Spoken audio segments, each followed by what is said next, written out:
Hello, my name is Jack Sampel, and this is my introduction and NS 7.2 critical analysis and reflection. First, a little bit of personal information about me. I am happily married, been married for 4 years, have a son named Arthur. He's 15 months old. As you can see, we have a lot of fun together. Family is everything to me, really. Everything I do, I really try to do for them. I grew up in Kansas City, Kansas, went to Turner High School. For my bachelor's and master's, I went to Emporia State University. My bachelor's was in social studies, secondary education, and my master's was adaptive special education. As far as teaching positions go, I started out at Wyandotte High School in Kansas City, Kansas. Had a great experience there. But after 3 years, I felt it was time to move on, and I am now at Piper High School and starting my 4th year. So that's 7 years in education total as a teacher. It's been great. I love it just as much as when I started, maybe even a little more because I've slowly gotten better, and you get to try new things in your classroom. You get excited for new years, meeting new students, and that's really what it's all about. As far as hobbies go, I love camping, love hiking. I love spending time with friends and family, going swimming whenever I can. Also, I love video games. Don't get to play them that much with a young one in the house, but when I get a chance, I do enjoy a good video game. Synthesis of articles. I thought all of these articles were very solid. Great idealization of how we should be as administrators, and I really enjoyed them. My main takeaways from these were genuine evaluation methods are pertinent for teacher progression. You should play to their strengths, but also be honest with them about what they need to improve on. While evaluations are important, they should still be student-focused at all times. Teachers love teaching, and they love when students are successful, and we need to emphasize that. Staff mental health and well-being should not be taken lightly, and it should be an open discussion.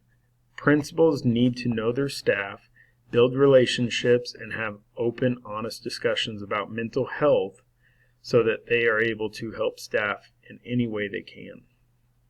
Also, time, resources, and appropriate mentors should be utilized properly for teacher retention. And this especially goes for newer teachers. Overall, there cannot be enough money spent for teacher retention. I think experienced teachers really do great things for students, especially when, they've had the older brothers or older sisters or even moms or dads in the past. They build that relationship with that family already, and teacher retention is almost the gift that keeps on giving. And last but not least, building rapport and relationships with your staff along with transparency is key. If they trust you, they will have more invested in the school. So first thing for critical analysis is improvement. Overall, I think improvement should be based on feedback, as I mentioned before. And one of the articles said effective teacher performance appraisal systems are a core element in the effort to improve student learning. Ultimately, students learn from the teachers, as we all know, but there are so many ways that teachers can improve that our feedback and our analysis and our evaluation methods have to be tailored to them for their own personal improvement. So each student walks in that door with a different teacher in mind, but they're also learning to the best of that teacher's ability. Teacher retention is huge. Honestly, I think it's probably one of the biggest things that a principal can really try to improve upon. 62% of 2,400 teachers surveyed in the UK stated they were stressed or unhappy within the last 2 weeks due to workload and work-life balance. I honestly think that's staggering. But I think there's some things that principals can do that are small yet endearing.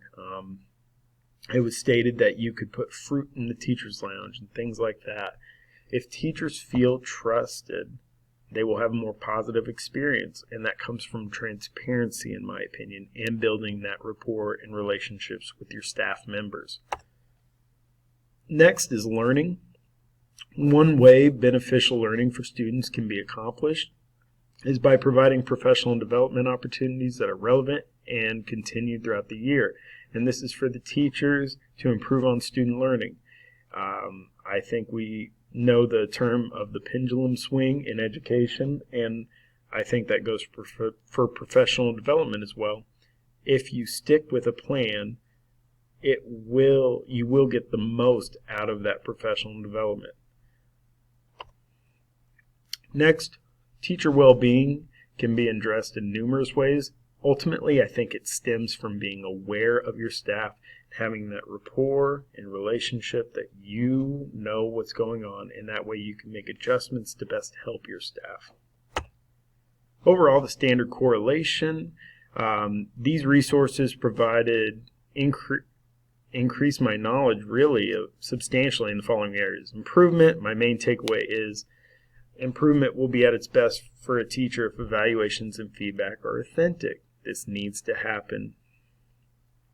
Teacher retention, you need to be transparent, and you need to build trust in relationships.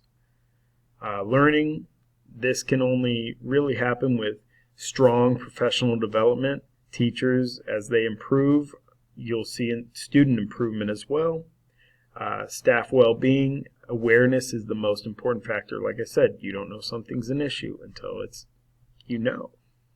So knowing your staff and being able to make those adjustments is key.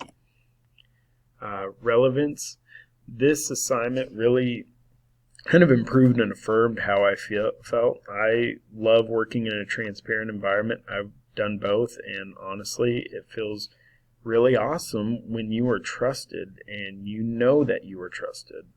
And it gives me a lot more buy-in as an educator, and I want to give that experience to other educators when I am an administrator. And last but not least, my reflection.